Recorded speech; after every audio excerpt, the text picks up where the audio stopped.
दोस्तों, जरा सोचिए, आपके पास रहने के लिए कोई घर नहीं है, पैसे इतने कम हैं कि मोहल्ले का कोई भी मकान मालिक आपको कमरा देने के लिए तैयार ही नहीं है। और तभी आपको एक ऐसा बहुत बड़ा घर मिल जाता है, वो भी आपकी हैसियत के जो बिल्कुल भी बराबर नहीं है। लेकिन मकान मालिक की सिर्फ एक शर्त होती है कि ऊपर वाले हिस्से में मैं रहती हूँ, तुम नीचे रहना, और ऊपर क्या होता है ये जानने की कभी कोशिश भी मत करना। शायद आप भी मजबूरी में उस घर में चले जाएं। लेकिन अगर पहली ही रात आपको ऊपर से किसी के कूदने की आवाज आए, दूसरे दिन ऊपर जाकर आपको एक ऐसा आदमी दिखाई दे जिसने शरीर पर कपड़े ही नहीं बल्कि शमशान की राख लगाई हुई हो, गले में हड्डियों की माला पहनता हो और दीवार पर उसके पीछे भेड़िए का निशान भी बना हो, तो क्या आप उस घर में एक रात भी रुकेंगे? लेकिन इस कहानी में परिवार ने उस घर को नहीं छोड़ा और कुछ दिनों बाद ही उसकी बेटी के साथ जो हुआ, उसके बाद पूरे मोहल्ले ने उस बूढ़ी औरत का नाम लेने से डरने लग गए। तो दोस्तों, आज की कहानी जो है वो है उत्तर प्रदेश के मेरठ शहर के एक पहाड़ी इलाके में रहने वाले एक परिवार की। इस परिवार में साक्षी नाम की एक लड़की रहा, जिसकी उम्र लगभग 17 साल थी। साक्षी 12वीं कक्षा में पढ़ती थी और पढ़ाई में काफी अच्छी थी, लेकिन उसका परिवार आर्थिक रूप से बहुत ज्यादा कमजोर था। उसके पिता को नियमित रूप से काम नहीं मिल पाता था और उसकी जो माँ थी वो पास के एक छोटे से स्कूल में पढ़ा करके अपना रोजी रोटी कमाती थी। कभी भी साइन पर सैलरी मिल जाती तो कभी नहीं। तो इस तरीके से उसके जो पैसे थे वो अटक जाते थे। घर का खर्च, स्कूल की फीस, राशन सब कुछ उधार पर चल रहा था। हालत इतने खराब हो गए थे कि परिवार के मकान मालिक ने साफ कह दिया, 4 महीने का किराया बाकी है, अब 7 दिन में घर खाली कर दीजिए।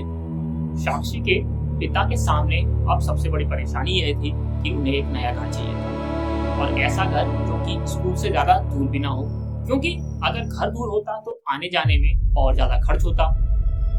इस तरीके से उन्होंने कई मकान ढूंढे, लेकिन जैसे मकान मालिकों को पता लगा कि उनका पुराना घर किराया अभी बाकी है देना, तो सबने उनको मना कर दिया। और फिर एक दिन मोहल्ले में किसी एक व्यक्ति ने उनको बताया कि भाई, गली के आखिरी छोर पर एक बूढ़ी औरत रहती है, भाई उसके पास भी एक मकान है, वो खुद ऊपर रहती है और जो नीचे का हिस्सा है ना वो खाली पड़ा रहता है। साक्षी के पिता तुरंत वहां जा पहुंचे।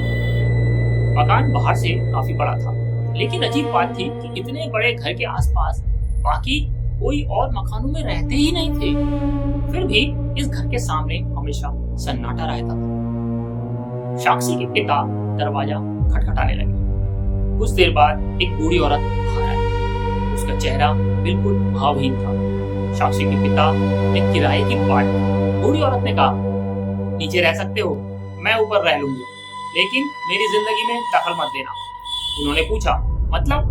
बूढ़ी औरत ने सीधा जवाब दिया, मैं रात में क्या करती हूँ, किससे मिलती हूँ, ऊपर कौन आता जाता है, तुम्हें उससे कुछ मतलब नहीं होना चाहिए। इसके बाद बूढ़ी औरत ने कहा कि अगर तुमने ऊपर आने की कोशिश की तो सिर्फ घर ही खाली नहीं कराऊंगी, बल्कि तुम्हें ऐसा सबक सिखाऊंगी कि तुम जिंदगी भर याद रखोगे।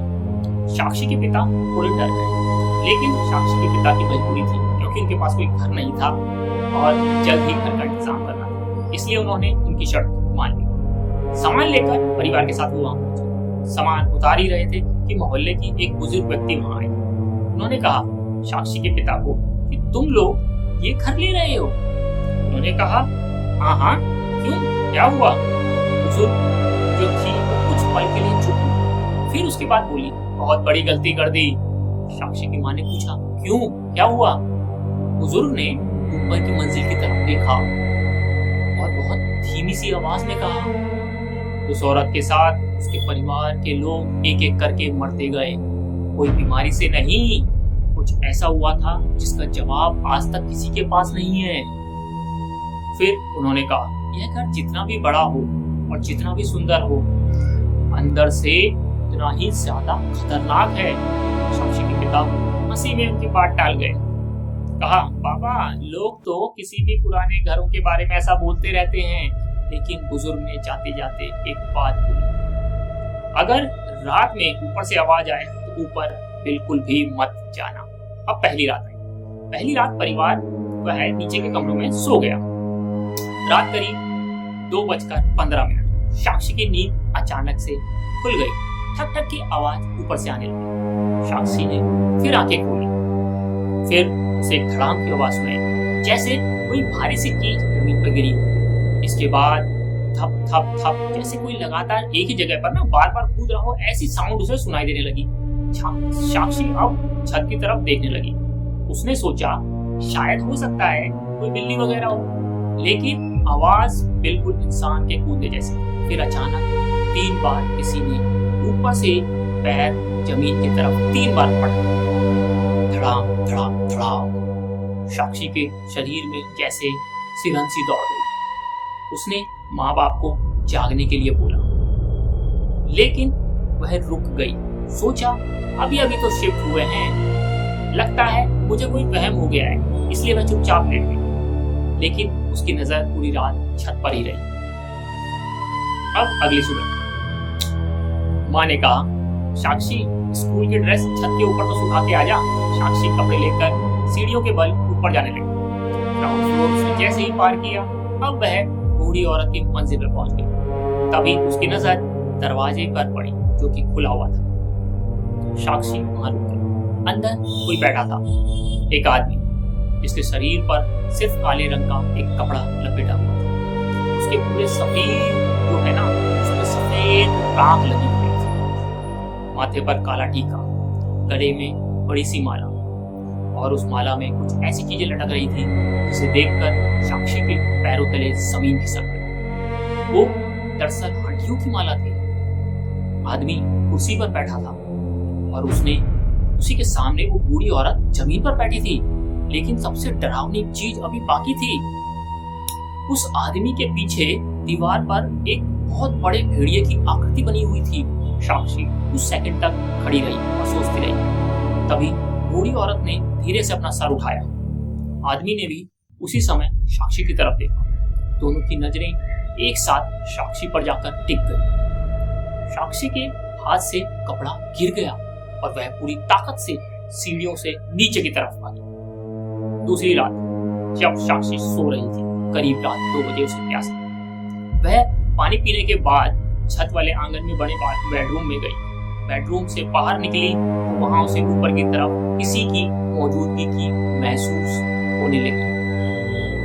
उसने धीरे से सर उठाया। ऊपर बालकनी में वही बूढ़ी औरत खड़ी थी, लेकिन वह अकेली नहीं थी। उसके हाथ में मिट्टी का एक छोटा सा पात्र था। उसमें कुछ जल रहा था, धुआं ऊपर उठ रहा था और बूढ़ी औरत साक्षी को देखकर मुस्कुरा रही थी। पहले हल्की मुस्कान, फिर ज्यादा तेजी से हंसने लगी। साक्षी का पूरा शरीर जैसे कि कांपने लगा। वह औरत जैसे कि उसे कुछ बोलना चाह रही थी, लेकिन साक्षी की जो आवाज थी और उसकी जो दूरी थी उस औरत से इतनी ज्यादा धीमी थी कि वो उनके शब्दों को समझ नहीं पा रही थी। इसलिए साक्षी ने सोचा कि भैया वापिस हो जाओ। तो साक्षी उनके पैर वापिस दौड़ गई। उस रात भी साक्षी ने अपनी माँ को कुछ नहीं बताया, लेकिन अगली सुबह उसने माँ को सब कुछ बता दिया। माँ ने कहा, हमें ये घर छोड़ देना चाहिए। पिता ने फिर वही कहा, कुछ नहीं है, तुम लोग सिर्फ डर रहे हो खामखा। उस दिन बाद रविवार को साक्षी अपने दोस्तों के साथ जन्मदिन पर चली गई। वह नई ड्रेस पहनकर गई थी। वापस आई तो ड्रेस पर आइसक्रीम गिर गई। माँ ने ड्रेस धोई और रात सुखाने के लिए ऊपर की तरफ उसे भेज दिया। साक्षी ने भाई साफ मना कर दिया, लेकिन माँ ने कहा, मैं भी चलती हूँ, चल दोनों ऊपर चल के, एक साथ मुझे डर भी नहीं लगेगा। बूढ़ी औरत ने दरवाजा बंद कर रखा था। ड्रेस छत पर सुखाने के लिए डाल दी। अगले दिन दोपहर में जब साक्षी की माँ ने कहा, क्या बेटा अपनी ड्रेस छत से ले आ, साक्षी ऊपर चली गई और कुछ देर सेकंड के बाद ही साक्षी की आवाज आई, मम्मी। मम्मी दौड़ कर गई। ड्रेस वहां नहीं थी। दोनों बूढ़ी औरत के कमरे में के पास जाकर के खड़ी। दरवाजा खटखटाया। बूढ़ी औरत तुरंत बाहर आई। उसने दरवाजा बंद कर दिया। फिर बाहर आकर के माँ से पूछा। हमारी बेटी की ड्रेस ऊपर सूख रही थी, अब मिल नहीं रही है। बूढ़ी औरत ने बिना किसी भाव के कहा, मैंने नहीं ली, बंदर ले गया होगा, और तुरंत अंदर चली गई। लेकिन साक्षी को उसकी आंखों में कुछ अजीब सा दिखाई दिया था। ऐसा लग रहा था जैसे कि वो कुछ छुपा रही हो। उसी दिन से साक्षी की तबीयत अचानक खराब हुई। उसे पहले उल्टी, फिर कमजोरी, फिर तेज बुखार। वह पानी पीती तो उल्टी हो जाती, खाना खाती तो उल्टी हो जाती। परिवार उसे डॉक्टर के पास ले गया, टेस्ट भी हुए, रिपोर्ट्स आई, सब कुछ नॉर्मल था। डॉक्टर ने कहा कि कोई बीमारी नहीं है, लेकिन साक्षी की हालत जो है ना, वो दिन प्रतिदिन खराब होती जा रही है। कुछ समझ नहीं आ रहा। एक हफ्ते में वह इतनी कमजोर हो गई कि बिस्तर से उठना भी मुश्किल हो गया। और सबसे डरावनी बात, रात होते ही वह हमेशा एक बात बोलती, मम्मी वो मुझे बुला रही है। माँ पूछती, कौन बेटा? साक्षी छत की तरफ देखती और फिर चुप हो जाती। आखिर साक्षी के पिता अपने रिश्तेदार से बात करी। उन्होंने सलाह दी कि पास के गांव में एक बुजुर्ग साधु रहता है, वहां साक्षी को लेकर के उसका परिवार पहुंचा। बाबा ने साक्षी को देखा और आंखें बंद कर फिर बोले, यह बीमारी शरीर की नहीं है। साक्षी की माँ रोने लगी। बाबा ने पूछा, हाल ही में लड़की के कपड़ों में कोई कपड़ा गायब हुआ है? साक्षी के पिता चौंक। माँ ने पूरी बात बताई, ड्रेस गायब होने की बात। बाबा कुछ देर शांत रहे, फिर बोले, वही कपड़ा लेकर आओ। परिवार वापस लौटा। बूढ़ी औरत उस समय घर पर नहीं थी।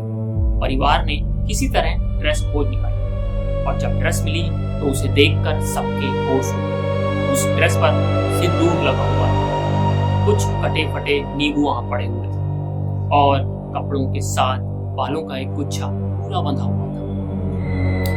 साक्षी की माँ बहुत जोर से चीख पड़ी।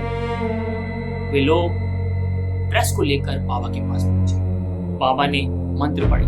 कुछ देर बाद उन्होंने कहा, अब इसे वापस लेकर मत जाना। उन्होंने कपड़े को वहीं रख दिया और परिवार को कहा, डरो मत, अब आपकी लड़की सुरक्षित है। उस रात पहली बार साक्षी को बिना डर के निकला। सुबह उसने उठ करके पानी मांगा और फिर थोड़ा खाना भी खाया। कई दिनों बाद फिर उसके चेहरे पर मुस्कान दिखाई देने लगी। परिवार को लगा शायद सब कुछ खत्म हो गया, लेकिन उन्हें नहीं पता था कि उस बूढ़ी औरत के घर में उसी रात क्या होने वाला था। अगली सुबह जब परिवार वापस अपने मोहल्ले में पहुंचा तो बूढ़ी औरत के घर में भीड़ जमा थी। साक्षी के पिता ने एक पड़ोसी से पूछा, क्या हुआ? पड़ोसी ने कहा, ऊपरवाड़ी जो गुड़िया थी उसकी मौत हो गई। परिवार के पैरों तले जमीन से खिसक गई। बताया गया कि बूढ़ी औरत सीढ़ियों से गिर के मर गई, उसकी मौके पर ही मौत हो गई। सबने इसे एक सामान्य हादसा माना, लेकिन साक्षी के परिवार को पता था उस रात जरूर कुछ हुआ था। और तभी सबके सब मन में एक सवाल आया, अगर सच में उस औरत ने साक्षी के साथ कुछ गलत किया था तो उसकी मौत महज एक हादसा कैसे थी? या फिर जो कुछ उसने दूसरों के साथ किया वही उसके पास लौटा? आज भी मोहल्ले के कुछ पुराने लोग कहते हैं कि उस घर की ऊपर वाली जो छत है और जो ऊपर वाली मंजिल है, रात में वहां वो खाली नहीं रहती। कभी कभी आधी रात को वहां से कोई आवाजें आती हैं, धप धप धप, किसी के जैसे कूदने की आवाज। और अगर कोई आवाज सुनकर ऊपर जाने की कोशिश करे तो सीढ़ियों पे जो आखिरकार जो मोड़ है, काली परछाई है, उसको दिखाई देती है। तो दोस्तों, यह कहानी हमें डराने के साथ साथ एक सवाल भी छोड़ जाती है, क्या हर अजीब घटना के पीछे कोई सुपरनैचुरल वजह होती है, या कुछ घटनाएं ऐसी होती हैं जिनका जवाब हमारे को कभी मिलता ही नहीं? सच्चाई जो भी हो, कभी भी किसी अनजान इंसान की चेतावनी को सिर्फ अफवाह समझकर नजरअंदाज बिल्कुल भी मत कीजिए, क्योंकि कभी कभी जिस बात को हम अंधविश्वास समझकर हंसी में डाल देते हैं, शायद कोई दूसरा इंसान उसी चीज का सामना करके वहां से लौटा। और हाँ, अगर आपको किसी भी पुराने घर में रहने का मौका मिले और मकान मालिक आपसे सिर्फ एक ही बात कहे, ऊपर क्या होता है जानने की कोशिश मत करना, तो दोस्तों किराया थोड़ा महंगा ही होने देना, लेकिन वो घर कभी नहीं। क्योंकि हो सकता है अगर आप नीचे रहने आए हो और ऊपर पहले से कोई आपका इंतजार करना। अगर आपको ये कहानी पसंद आई हो, वीडियो को लाइक करें और हमारे चैनल के साथ जुड़ जाइए, क्योंकि ऐसी कहानियां हमारे चैनल के साथ आपको मिलती रहेंगी। मिलते हैं आपको अगली कहानी में, तब तक के लिए नमस्कार, गुड बाय।